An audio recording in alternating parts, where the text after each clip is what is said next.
Ya, bismillahirrahmanirrahim. Assalamualaikum warahmatullahi wabarakatuh. Kembali lagi ke pelajaran saya, pelajaran prakarya dan kewirausahaan kelas 11 di semester ganjil. Sekarang masuk ke materi yang kedua. Materi yang kedua yaitu produksi kerajinan dari bahan limbah kertas.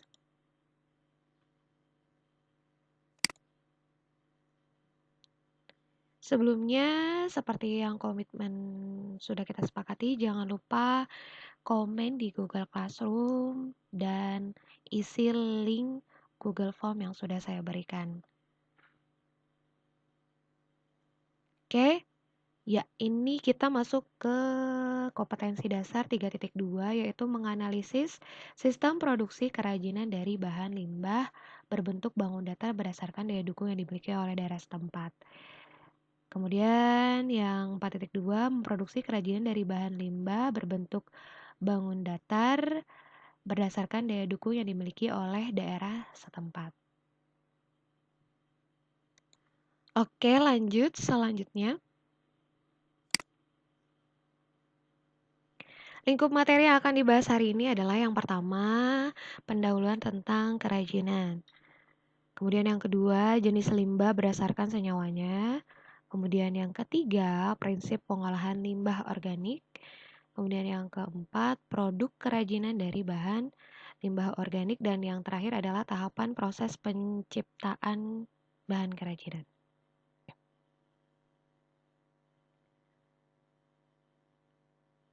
Oke, selanjutnya pendahuluan tentang kerajinan.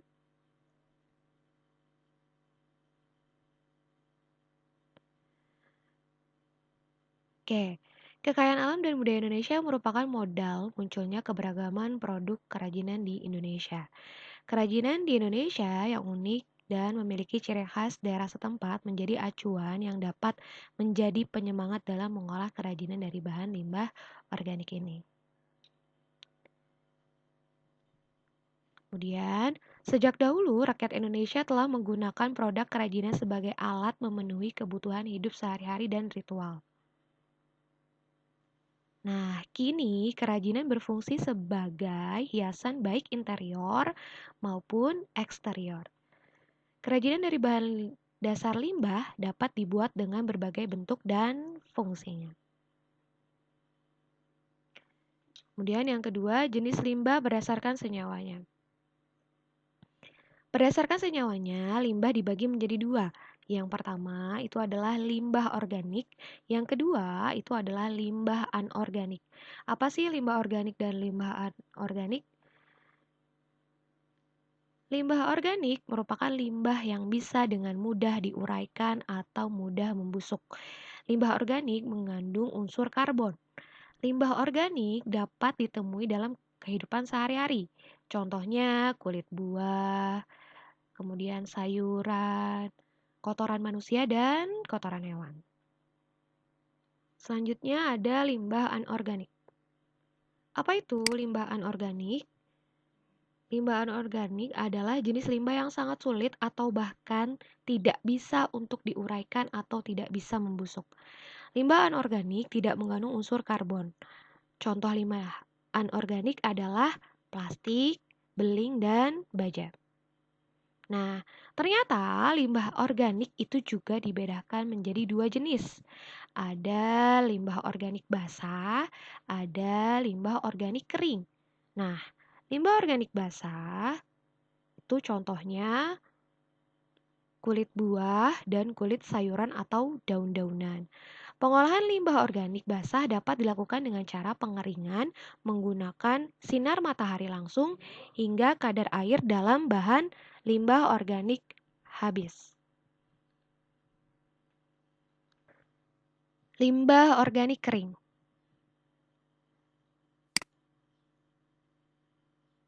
Contohnya itu ada kertas atau kardus, kemudian kerang, tempurung kelapa, sisik ikan, kayu, kulit telur, serbuk gergaji, dan sebagainya. Hampir semua limbah organik kering dapat diolah kembali sebagai karya kerajinan karena sifatnya yang kuat dan tahan lama dibandingkan limbah organik basah. Nah, Gimana sih prinsip pengolahan limbah organik? Prinsip pengolahan limbah organik.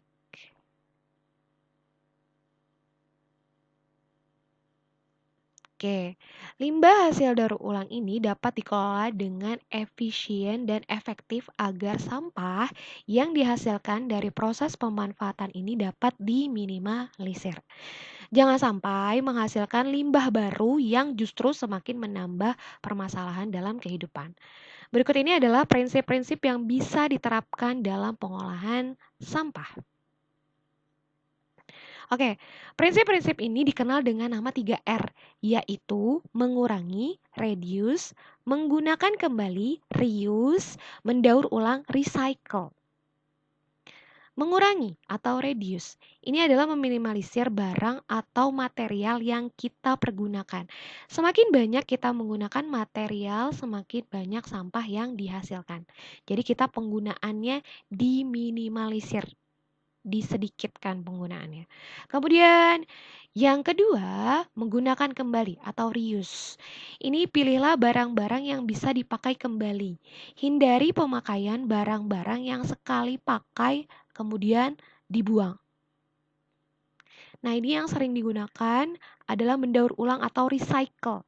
Barang-barang yang sudah tidak berguna didaur ulang lagi. Tidak semua barang bisa didaur ulang, tetapi saat ini sudah banyak industri kecil dan industri rumah tangga yang memanfaatkan sampah menjadi bahan lain. Contohnya kerajinan. Produk kerajinan dari bahan limbah organik.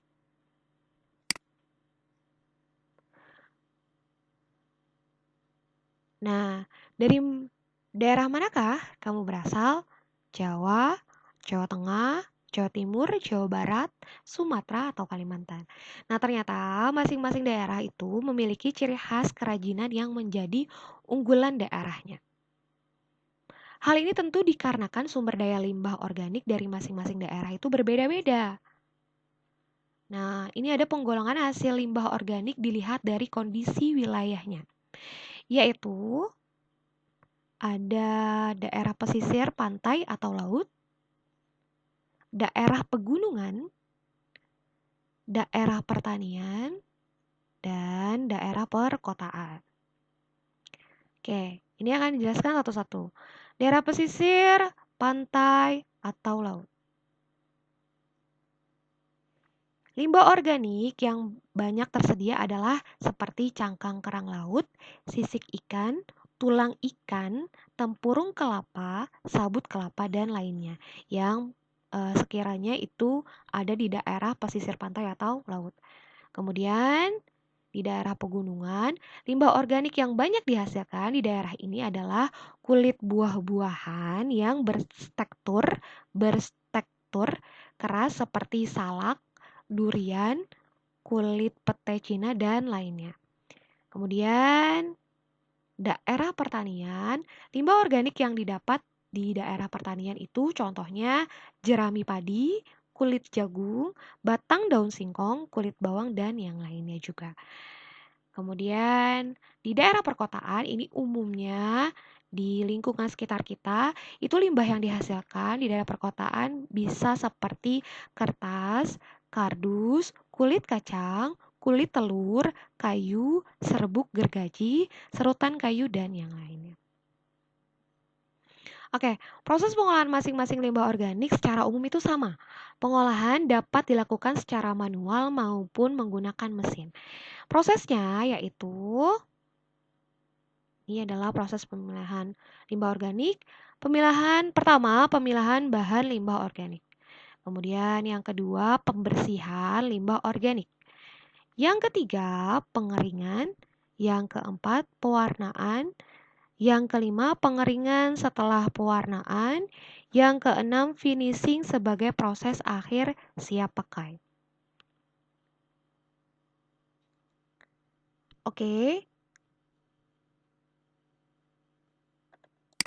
Untuk yang pertama, pemilahan bahan limbah organik. Ini sebelum didaur ulang, bahan limbah organik harus diseleksi terlebih dahulu untuk menentukan bahan mana yang masih dapat dipergunakan dan mana yang sudah seharusnya dibuang. Pemilihan bahan dapat dilakukan secara manual dan disesuaikan dengan tujuan penggunaan bahan yang telah dirancang. Kemudian yang kedua, pembersihan limbah organik. Limbah organik yang sudah terseleksi harus dibersihkan dahulu dari sisa-sisa bahan yang telah dimanfaatkan sebelumnya. Misalnya saja kulit jagung, maka kulit jagung harus dipisahkan dari tongkol dan rambutnya. Lalu, apakah tongkol dari rambutnya juga akan didaur ulang atau tidak? Itu tergantung dari perancangan produk kamu. Kemudian yang ketiga, pengeringan. Bahan limbah organik yang sifatnya basah harus diolah dengan cara dikeringkan dan di bawah sinar matahari langsung agar kadar air dapat hilang dan bahan limbah dapat diolah dengan sempurna. Kemudian yang keempat itu pewarnaan. Pewarnaan pada bahan limbah organik yang sudah kering merupakan selera terserah kamu. Jika dalam desain diperlukan bahan limbah yang diberi warna, maka limbah perlu diwarnai terlebih dahulu sebelum diproses sebagai produk kerajinan. Kemudian pengeringan setelah pewarnaan. Setelah diberi warna, bahan limbah organik harus dikeringkan kembali dengan sinar matahari langsung agar warna pada bahan baku dapat kering sempurna dan tidak mudah luntur. Dan yang terakhir adalah finishing sebagai proses akhir agar siap pakai. Bahan limbah organik yang sudah kering dapat difinishing agar mudah diproses menjadi karya. Proses finishing juga berbagai macam caranya, seperti misalnya disetrika untuk limbah kulit agar tidak kusut. Dapat pula digerinda atau diamplas.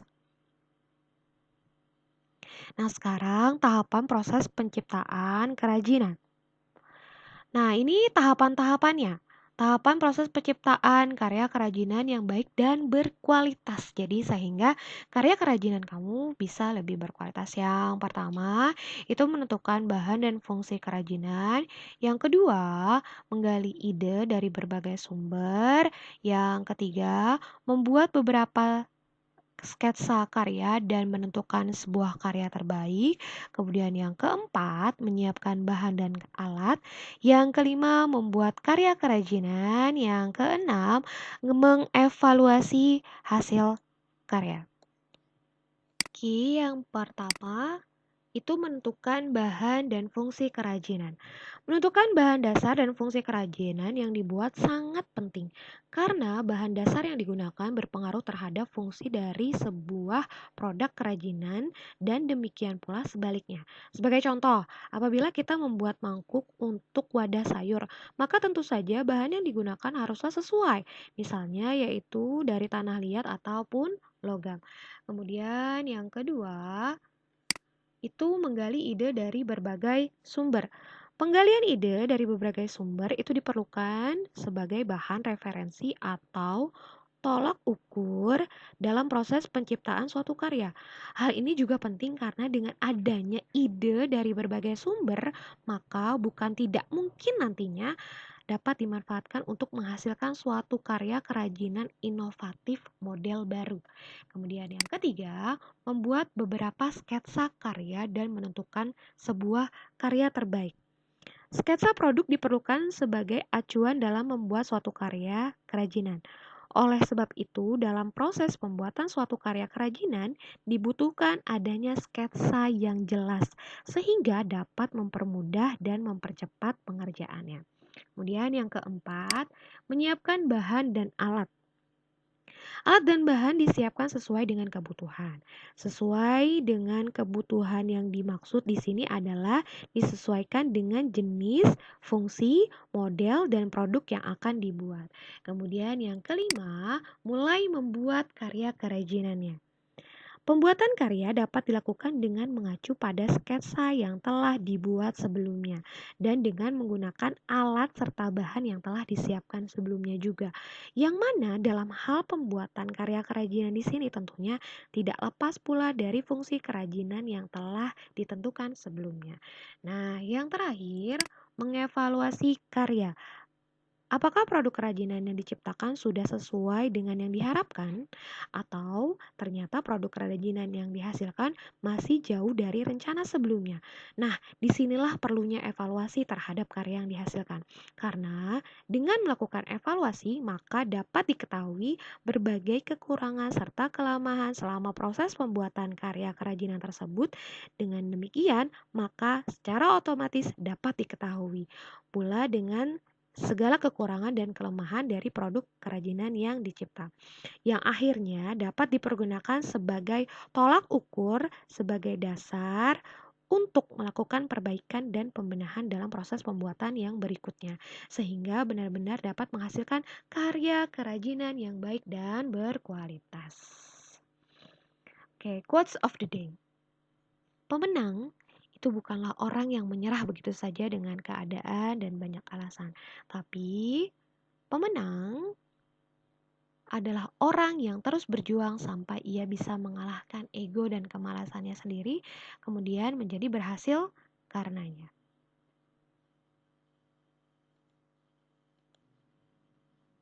Oke, sekian materi dari saya. Nanti silakan cek di Google Classroom-nya tentang materinya. Ini materi 3.2 tentang produksi dari bahan limbah kertas sudah selesai. Tolong produk yang sudah jadi jangan dibuang, dirusak, ataupun dibuat mainan. Kalian simpan dengan baik karena nanti saya akan tentukan jadwal untuk Google Meet. Nanti saya lihat langsung produk yang sudah jadi, yang sudah kalian buat. Ya, terima kasih. Sekian dari saya. Wassalamualaikum warahmatullahi wabarakatuh.